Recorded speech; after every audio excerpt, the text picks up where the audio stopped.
Hello everyone, welcome back to Career Launcher Education Centre. तो बढ़ेंगे बेटा आज के हमारे इस टॉपिक में। देखिए लास्ट टॉपिक में हम लोगों ने बात कर लेते हेनरीज लॉ की। किसकी बात कर लेते? हेनरीज लॉ की। आज जो हम लोगों का टॉपिक है दैट इज व्हाट? वेपर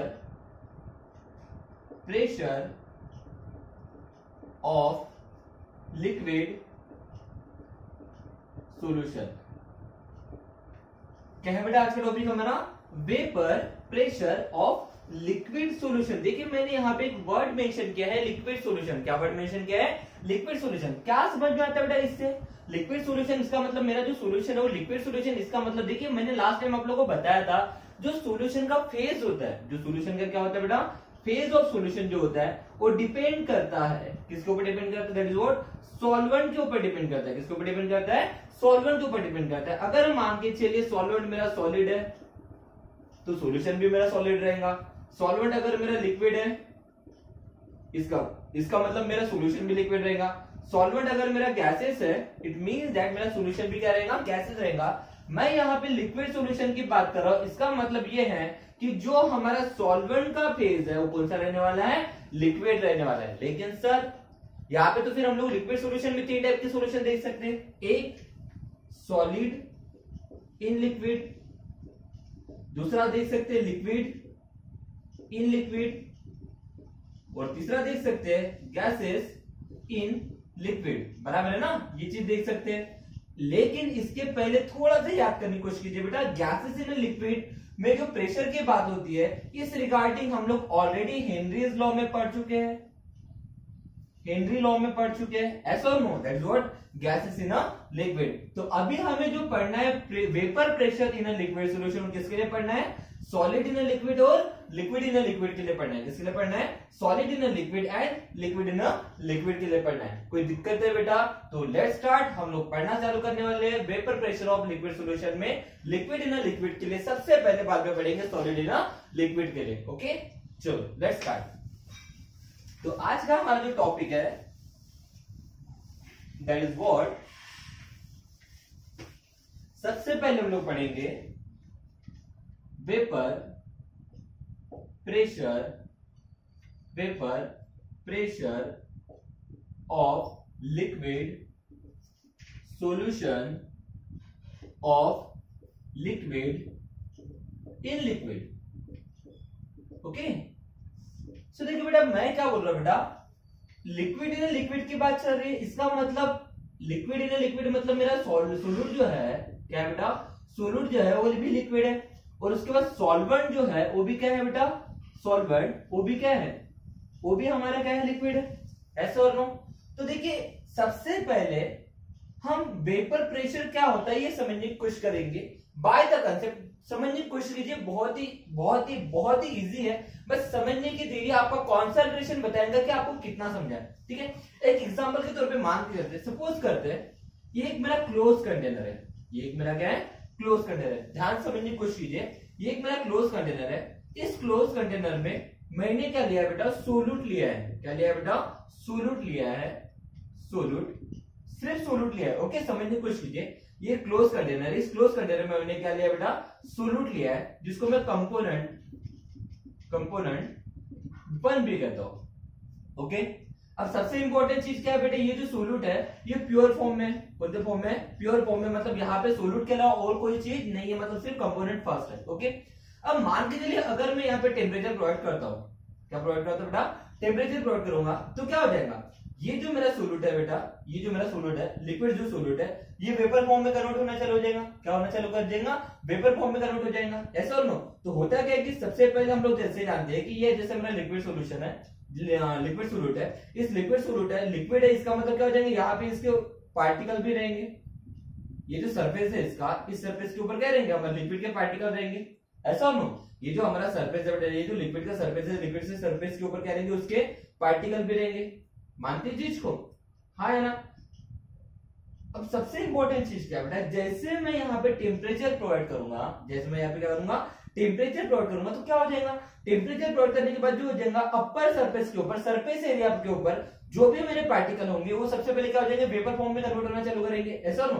अब समझने की कोशिश कीजिए। इसी को मैं एग्जांपल समझाने की कोशिश करता हूँ। देखिए जैसे हम लोग कपड़े धोते हैं, क्या धोते हैं बेटा, कपड़े धोते हैं, कपड़े धोने के बाद हम लोग उनको सुखाने के लिए डालते हैं, ऐसा और नो, समझने की कोशिश कीजिए, ध्यान से कॉन्सेंट्रेट करने की कोशिश कीजिए। जैसे हम लोग कपड़े धोते हैं, कपड़े धोने के बाद क्या करते हैं हम लोग उनको जो सुखाने के लिए रखते हैं, तो बहुत बार आप लोगों ने ऐसे देखे होंगे कि कपड़े जब हम लोग देखते हैं सुखाने के बाद, तो ऊपर का पोर्शन सबसे पहले ड्राई हो जाता है, लेकिन नीचे का पोर्शन कुछ तो भी अमाउंट में क्या होता है बेटा, तब भी क्या होता है बेटा, मतलब गीला होता है। उसकी वजह क्या है, उसकी वजह है कि सबसे पहले जो वेपर फॉर्म में जो लिक्विड निकलता है वो अपर सरफेस का निकलता है, नीचे वाले सरफेस का निकलता है क्या, नहीं निकलता है, सेम है। मतलब यहाँ पे हीट देने के बाद यहाँ पे जो वेपर फॉर्म में सबसे पहले कन्वर्ट होंगे वो हमारे सरफेस एरिया के ऊपर, जो अपर सरफेस एरिया के ऊपर जो पार्टिकल रहेंगे वो सबसे पहले वेपर फॉर्म में कन्वर्ट हो जाएंगे, ऐसा हो। इसका मतलब क्या हो जाएगा, जैसे मैं हीट दूंगा तो क्या हो जाएंगे, यहाँ पे जो अपर सरफेस के ऊपर जो पार्टिकल रहेंगे वो क्या हो जाएंगे बेटा, हमारे वेपर फॉर्म में कन्वर्ट हो जाएंगे, और यहाँ पे हमारे क्या हो जाएंगे, उसके वेपर फॉर्म में जो पार्टिकल वो आ जाएंगे।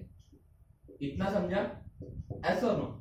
लेकिन ये कंटेनर तो क्लोज है, कंटेनर तो क्या है, क्लोज है। कंटेनर क्लोज होने के बाद वजह से क्या हो जाएगा, ये जो पार्टिकल है बेटा, ये जो पार्टिकल है ये ऊपर में स्ट्राइक होके रिटर्न भी तो आएंगे, अरे हाँ है ना। जैसे मान लीजिए सपोज, आपने बहुत बार देखे होंगे, जैसे हम लोग खाना पकाते हैं, खाना पकाते तो क्या होता है, खाना पकाते टाइम में जैसे चावल पकाते तो क्या होता है, जैसे हम लोग मतलब उसको पकाना चालू करते हैं तो क्या हो जाता है, एक टाइम ऐसे जाता है कि वो जो पानी के जो वेपर्स है वो हमारे ऊपर वाले ढक्कन को स्ट्राइक करते हैं, और स्ट्राइक करने के बाद क्या हो जाएगा, स्ट्राइक करने के बाद क्या हो जाएगा, एक टाइम स्ट्राइक करने के बाद क्या हो जाएगा, वो पार्टिकल हमारे नीचे भी तो आते हैं, वेपर जो होते हैं बेटा वो स्ट्राइक करने के बाद नीचे भी तो आते हैं। जब प्रेशर बढ़ जाता है तब जाके ढक्कन खुल जाता है, लेकिन होगा क्या कि वो सबसे पहले कहाँ होंगे, ऊपर में, ऊपर वाले सरफेस के ऊपर स्ट्राइक होंगे, और स्ट्राइक होने के बाद फिर से रिटर्न भी तो आएंगे, सेम यहाँ पे क्या हो जाएगा बेटा, ये जो हमारे पार्टिकल वेपर के जो पार्टिकल है बेटा ये अपर वाले सरफेस के ऊपर स्ट्राइक होंगे, और स्ट्राइक होने के बाद क्या हो जाएंगे, फिर से फॉल डाउन आ जाएंगे। इसका मतलब क्या हो जाएगा, ये सर जो हमारे वेपर प्रेशर है, ये जो मेरा वेपर है, ये जो मेरे वेपर्स है, ये मेरे वेपर्स के पार्टिकल जो है, ये वेपर्स के पार्टिकल ऊपर जाके क्या हो जाएंगे, ऊपर टकराने के बाद नीचे भी आ जाएंगे, और एक प्रेशर से इसके ऊपर स्ट्राइक करेंगे, एक प्रेशर से इसके ऊपर क्या करेंगे बेटा, स्ट्राइक करेंगे, ऐसा और नो। तो ये जो वेपर है बेटा, ये जो मेरे वेपर पार्टिकल है, ये वेपर पार्टिकल जब इसके खुद के सरफेस एरिया के ऊपर जब स्ट्राइक करते हैं, एक प्रेशर क्रिएट करते हैं, उसी प्रेशर को हम लोग क्या कहते हैं बेटा, वेपर प्रेशर कहते हैं। That means that the pressure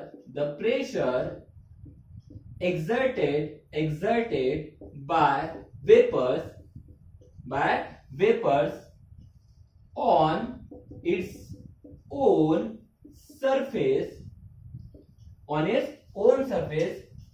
called as vapour pressure, उसी को हम लोग क्या कहते हैं बेटा, वेपर प्रेशर कहते हैं। वेपर प्रेशर मतलब क्या होता है बेटा, जो भी हमारे वेपर्स रहेंगे बेटा खुद के सरफेस के ऊपर जो प्रेशर क्रिएट करते हैं, वही प्रेशर मतलब मेरा क्या होता है बेटा, वेपर प्रेशर होता है। सीधी सिंपल सी बात है ना, ये जो वेपर्स है ऊपर जाएंगे, ऊपर स्ट्राइक होने के बाद रिटर्न भी तो आएंगे, मतलब एक प्रेशर से क्या करेंगे, इस सरफेस के ऊपर, जैसे आप लोग समझ रहे होंगे कि ये जो मेरे पहले जो सरफेस एरिया है, ये जो सरफेस एरिया के पार्टिकल ऊपर गए होंगे तो नीचे वाले सरफेस मतलब नीचे वाले जो पार्टिकल वो भी तो ऊपर आएंगे ना, ऐसा हो नो। इट मींस दैट ये जो वेपर्स ऊपर में आए, ये वेपर जब नीचे आएंगे तो एक प्रेशर से नीचे आएंगे, बराबर है। तो ये वेपर जब नीचे एक प्रेशर से नीचे आते हैं, इस सरफेस के ऊपर स्ट्राइक करते हैं, वही जिस प्रेशर में वो स्ट्राइक करेंगे, उसी प्रेशर को हम लोग क्या कहेंगे बेटा, वेपर प्रेशर कहेंगे, उसी प्रेशर को हम लोग क्या कहेंगे, वेपर प्रेशर कहेंगे। अब सबसे इंपॉर्टेंट चीज क्या है बेटा, अब ये जो मेरा सोल्यूट है ये प्योर फॉर्म में, सोल्यूट क्या है बेटा, प्योर फॉर्म में, मतलब यहाँ पे जो प्रेशर क्रिएट होगा बेटा, यहाँ पे जो प्रेशर क्रिएट होगा, अब ये क्या है बेटा, कंपोनेंट फर्स्ट की वजह से हो रहा है, इसी वजह से मैं इसको बोलूंगा प्रेशर 1, लेकिन ये प्योर होने की वजह से इसके ऊपर लगाऊंगा बेटा नॉट, क्या लगाऊंगा बेटा इसके ऊपर, नॉट। तो P1 नॉट, ये P1 नॉट इनडायरेक्टली क्या है बेटा, P1 नॉट इज डायरेक्टली ये क्या है बेटा, हमारा vapour pressure of solute, vapour pressure of solute. P1 nought क्या है बेटा, vapour pressure of solute in pure form, या फिर मैं ऐसा बोल सकता हूं vapour pressure of pure solute और component first. Is that clear? कोई दिक्कत है बेटा याद रखिए। लेकिन आप सब लोग जानते हैं यहाँ पे इक्विलिब्रियम कंडीशन तो क्रिएट हो ही जाएंगी। इक्विलिब्रियम कंडीशन मतलब क्या हो जाएगा, एक टाइम ऐसा आ जाएगा कि वेपर्स जो होंगे जिस कंडीशन में, एक सिचुएशन ऐसे आ जाएगी जहां पे यहाँ पे डायनामिक इक्विलिब्रियम कंडीशन आएगी। इस डायनामिक इक्विलिब्रियम कंडीशन में क्या हो जाएगा कि लिक्विड मेरा वेपर में कन्वर्ट हो जाएगा और ये हमारे जो वेपर से बेटा नीचे में आ जाएंगे, ऐसा हो ना। मतलब ये जो लिक्विड है, लिक्विड हमारा वेपर में जाएगा और वेपर हमारे क्या में जाएंगे बेटा, लिक्विड में जाएंगे, और यहाँ पे एक डायनामिक क्या हो जाएंगे, इक्विलिब्रियम कंडीशन आ जाएगी, ऐसा हो ना। यहां तक कोई दिक्कत है बेटा? चलो, अगर ये चीज समझिए तो फिर से ध्यान दीजिए। अब मुझे बताइए, अगर सोलूट के साथ हुआ है, ये किसके साथ हुआ है? सोलूट के साथ हुआ है, तो क्यों ना ऐसी बात हो सकती है कि ये सॉल्वेंट के साथ भी हो सकता है। चलो समझने की कोशिश करते हैं। यही सेम कंडीशन मान के चलिए, यही सेम कंडीशन मान के चलिए हम लोग अप्लाई करेंगे सॉल्वेंट के लिए। किसके लिए अप्लाई करेंगे बेटा? सॉल्वेंट के लिए अप्लाई करते हैं। तो क्या होता है, मान के चलिए फिर से ये हमारा क्लोज कंटेनर है, ओके, ये क्लोज कंटेनर है। इस क्लोज कंटेनर में मेरा इस बार सॉल्वेंट है। क्या है बेटा? सॉल्वेंट है। अब ये सॉल्वेंट को लेते हैं हम लोग कंपोनेंट 2, ओके। अब सेम ये प्योर फॉर्म में है, क्योंकि मैंने सिर्फ यहाँ पे सॉल्वेंट ही मेंशन किया है, ये प्योर फॉर्म में। ऐसा हो, अब मैं यहाँ पे फिर से हिट करूंगा तो क्या हो जाएगा? ये जो ऊपर वाले सरफेस पे जो पार्टिकल है, ऊपर वाले जो सरफेस के ऊपर जो पार्टिकल है, ये पहले वेपर फॉर्म में कन्वर्ट हो जाएंगे। मतलब यहाँ पे हमारे पार्टिकल आ जाएंगे, वेपर्स आ जाएंगे, है ना, वेपर्स आ जाएंगे। और एक सिचुएशन आ जाएंगे कि ये क्या हो जाएंगे, रिटर्न कंडीशन में इस सरफेस के ऊपर क्या करेंगे, प्रेशर क्रिएट करेंगे। और ये जो प्रेशर रहेगा, ये क्या रहेगा बेटा हमारा? P2 not. P2 क्यों बोला? क्योंकि ये कंपोनेंट 2 का प्रेशर है ना, कंपोनेंट 2 का प्रेशर है, लेकिन ये क्या है? प्योर फॉर्म में, इसकी वजह से इसके ऊपर क्या लगा बेटा? नॉट। कोई दिक्कत है याद रख के?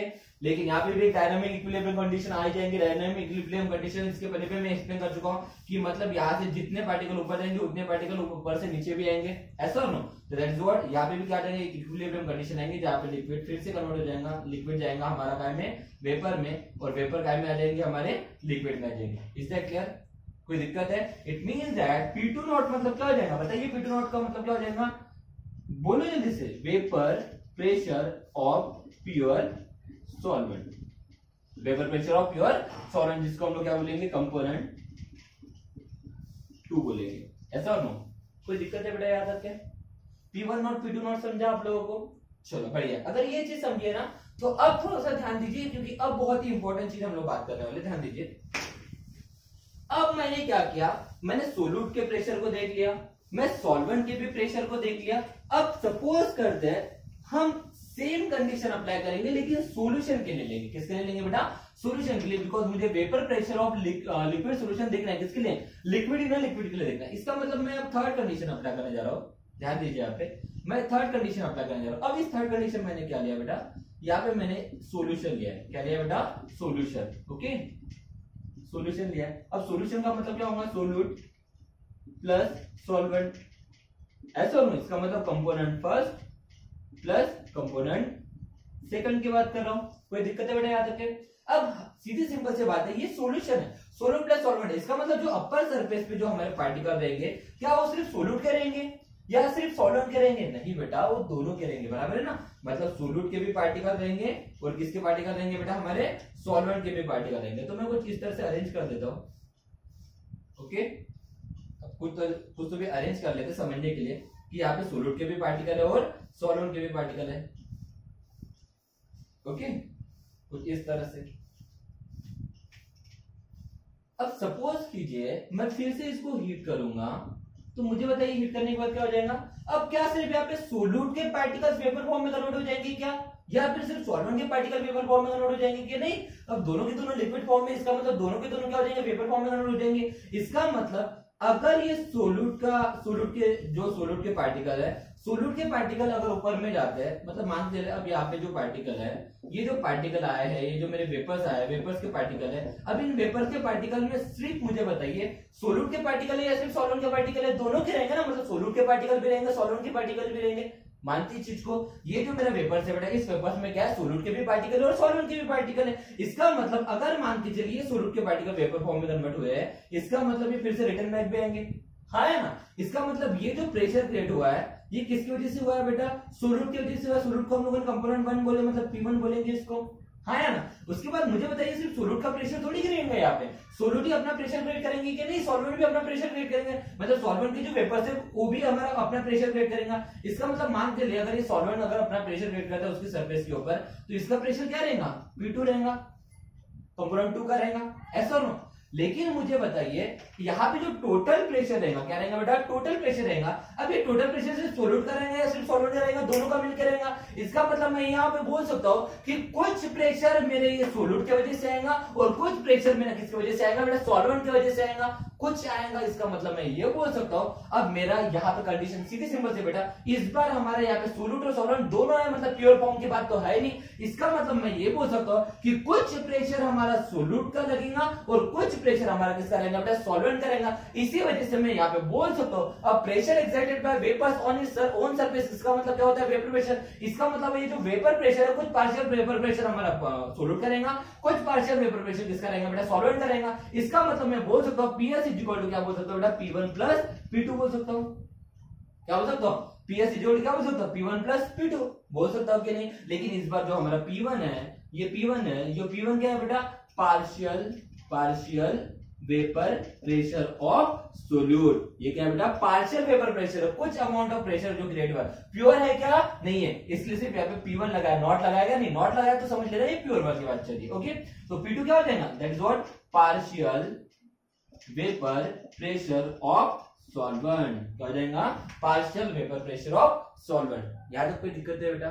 जिन लोगों को ये कंसेप्ट समझाया ना, जिन लोगों को ये कंसेप्ट समझाया बेटा, उन्हीं लोगों को आज जो हमारा सबसे इंपॉर्टेंट टॉपिक हम लोग डिस्कस करने वाले हैं वो भी चीज आप लोगों को क्लियर हो जाएगी। Is that clear? लेकिन उसके लिए पहले आपको तीनों कंडीशन समझना चाहिए। That is what, P1 nought क्या होता है, P2 नॉट क्या होता है, P1 क्या होता है, P2 क्या होता है। P1 नॉट का मतलब क्या होता है, हमारा क्या होता है, vapour pressure of pure solute. P2 not का मतलब क्या होता है, that is what, vapour pressure of pure solute. ये P2 नॉट का मतलब क्या होता है, vapour pressure of pure solvent है ना। P1 का मतलब क्या होता है, partial vapour pressure of solute in solution solution की बात चल रही है ना। और P2 का मतलब क्या हो जाएगा, partial vapour pressure of solvent in solution. बेटा ये सबसे इंपॉर्टेंट कंसेप्ट है, ये जिन लोगों को समझा है उन्हीं लोगों का आज जो हम लोग टॉपिक, इंपॉर्टेंट टॉपिक है बेटा, जो हम लोग पढ़ने वाले हैं, उन लोगों को कंसेप्ट बहुत ही अच्छे से समझ में आ जाएगा, उन लोगों को टॉपिक बहुत ही अच्छे से समझेंगे। लेकिन उसके लिए पहले आप लोगों को ये टॉपिक क्लियर होना बहुत ज्यादा जरूरी है। बेसिक जो लेक्चर है बेटा, ये बेसिक जो कंसेप्ट है उसके क्लियर होना बहुत ज्यादा जरूरी है। ओके, अब ये अगर क्लियर हो चुका होगा तो जल्दी से स्क्रीनशॉट ले लीजिए, क्योंकि इसके बाद और एक छोटा सा टॉपिक है वो समझाना मुझे बहुत ज्यादा जरूरी है, बिकॉज आपके सिलेबस में नहीं है, लेकिन 11th क्लास में वो आप लोगों का हो चुका है। ओके, फिर भी मैं बता देता हूँ, उसके बाद हम लोग सबसे इंपॉर्टेंट टॉपिक हम लोग डिस्कस करने वाले हैं, तो जल्दी से इसका स्क्रीनशॉट ले लीजिए, फिर उस टॉपिक को भी थोड़ा सा देख लेते हैं। ओके, कौन सा टॉपिक है? ओके, नेक्स्ट देखिए, इसके बाद और एक टॉपिक है जिसको हम लोग कहते हैं मोल फ्रैक्शन। क्या कहते हैं बेटा? Mole fraction. मोल फ्रैक्शन आप लोगों ने 11th कक्षा में पढ़ चुके हैं। ओके, लेकिन फिर भी मुझे बताना जरूरी है, बिकॉज अगर हम लोग कुछ चीज को नहीं पढ़ेंगे तो हमें जो पढ़ना है वो टॉपिक आप लोगों को क्लियर नहीं होगा। ओके, सो क्या होता है मोल फ्रैक्शन? मोल फ्रैक्शन देखिए, बात ऐसी है कि अगर कोई कंटेनर है, इस कंटेनर में हमारा सोल्यूट है प्लस सॉल्वेंट है। ओके, इस कंटेनर में क्या बेटा, सोल्यूट है, सॉल्वेंट, इसका मतलब मेरा इनडायरेक्टली क्या है, सॉल्यूशन है। अब सॉल्यूशन, इसका मतलब मैं ऐसा बोल सकता हूं कि यहाँ पे सोल्यूट के कुछ ना भी नंबर ऑफ मोल्स है, number of moles of solute है ना। और मैं ये भी बोल सकता हूँ यहाँ पे number of moles of solvent भी है ना। तो सीधी सिंपल सी बात है, कुछ number of moles of solute है, कुछ number of moles of solvent है, ऐसा ना। तो अगर मान के चलिए इसका मोल फ्रैक्शन निकालना, मोल फ्रैक्शन का मतलब क्या होता है, डिवीजन। मतलब यहाँ पे जो नंबर ऑफ सोल्यूट है और नंबर ऑफ जो सॉल्वेंट है, यहाँ पे जो number of moles of solute है, number of moles of solvent है, इनका मुझे क्या लेना बेटा, फ्रैक्शन। तो मोल फ्रैक्शन दोनों का निकाल जाता है, सोल्यूट का भी निकाल जाता है और सॉल्वेंट का भी निकाल जाता है। Is that clear? तो सबसे इंपॉर्टेंट चीज, पहला मोल फ्रैक्शन ऑफ सोल्यूट। क्या बोला बेटा मैंने? मोल फ्रैक्शन ऑफ सोल्यूट, जिसको हम लोग x से रिप्रेजेंट करते हैं। कैसे रिप्रेजेंट करते हैं बेटा? x से रिप्रेजेंट करते हैं। ओके, अब सोल्यूट है, जिसको 1 दे देता हूं मैं समझने के लिए। ओके, तो क्या हो जाएगा, mole fraction of solute, mole fraction of solute. अब देखिए, ध्यान दीजिए, ये जो मेरा कंटेनर है जिसमें सोल्यूट है और सॉल्वेंट है, तो यहाँ पे मैं कंसीडर करता हूं कि यहाँ पे number of moles of solute है n1, number of moles of solute कितना है बेटा, n1, और number of moles of solvent है n2, number of moles of solute के सॉल्वेंट कितना है बेटा, n2। अब अगर आपको मोल फ्रैक्शन ऑफ सोल्यूट निकालना है, क्या निकालना है बेटा, मोल फ्रैक्शन ऑफ सोल्यूट अगर निकालना है तो इसका फॉर्मूला होता है, that is number of moles of solute, number of moles of solute whole divided by total number of moles of solution. ये बहुत इंपॉर्टेंट चीज है बेटा। अब मैंने क्या बोला बेटा, मुझे मोल फ्रैक्शन निकालना है, किसका, सोल्यूट का निकालना है। मोल फ्रैक्शन निकालना है, किसका निकालना है बेटा, सोल्यूट का निकालना है। तो फॉर्मूला क्या बनेगा, सोल्यूट का निकालना है तो सोल्यूट की नंबर ऑफ मोल्स ऊपर में लूंगा। ओके, तो फॉर्मूला क्या बना, number of moles of solute whole divided by total number of moles of solution. अब ध्यान दीजिए number of moles of solute कितने, number of moles of solute कितने हैं बेटा, n1 whole divided by total number of moles of solution. पूरे solution में कितने नंबर ऑफ मोल्स है, तो मुझे पता है सोल्यूट और सॉल्वेंट के नंबर ऑफ मोल्स को मिला दो तो सॉल्यूशन के नंबर ऑफ मोल्स बन जाएंगे। It means that n1 + n2 बन जाएगा। It means that mole fraction of solute क्या बना बेटा, बताओ जल्दी से, मोल फ्रैक्शन ऑफ सोल्यूट क्या बना, x1 = n1/n1 + n2। x1 is nothing but mole fraction of solute. कितने लोगों को समझा बेटा, और ये अगर आप लोगों को समझना बेटा खुद का दिमाग लगाइए, यही अगर मुझे निकालना है मोल फ्रैक्शन ऑफ सॉल्वेंट, क्या निकालना है बेटा, मोल फ्रैक्शन ऑफ सॉल्वेंट अगर निकालना है, that is what, x2। Okay, solvent है इसलिए उसको x2 ले लिया, तो इसका फॉर्मूला क्या बनेगा, सेम फॉर्मूला। अब ये सोल्यूट के लिए निकाला तो यहाँ पे सोल्यूट लिया, तो यहाँ पे क्या आएगा, number of moles of solvent whole divided by total number of moles of solution. तो फॉर्मूला क्या बनेगा, number of moles of solvent कितने हैं, that is what, n2 whole divided by total number of n1 + n2। कोई दिक्कत है बेटा, this is what about the mole fraction. ये कंसेप्ट आप लोगों को समझना बहुत ही ज्यादा जरूरत है, बिकॉज आज जो हमें टॉपिक पढ़ना है उस टॉपिक के लिए सबसे इंपॉर्टेंट है ये वाला concept. Is that clear? Okay, तो जल्दी से इसका स्क्रीनशॉट ले लीजिए, हम बढ़ने वाले हमारे टॉपिक के ऊपर, जल्दी से फास्ट। ओके, ले लिए, चलो बढ़िया। तो देखिए बेटा आज का जो हमारा इंपॉर्टेंट टॉपिक है, ठीक है, अब मैं अगर उस टॉपिक को इसी वीडियो में अगर कंटिन्यू करूंगा तो वीडियो बड़ा बन जाएगा। तो एक काम करते हैं, इसको दो पार्ट में डिवाइड कर लेते हैं। एक पहले वीडियो में हम लोग ये बेसिक रखते थे, दूसरे वीडियो में वो हम लोग इंपॉर्टेंट कंसेप्ट लेते हैं। तो एक काम करते हैं, इस वीडियो को यहीं पे रोक देते हैं, इसके बाद की वीडियो में इसी टॉपिक के ऊपर बेस्ट इंपॉर्टेंट जो टॉपिक है बेटा उसको कंटिन्यू करेंगे। तो इसको यहीं पे रोक देते हैं। Okay, thank you so much, have a nice day.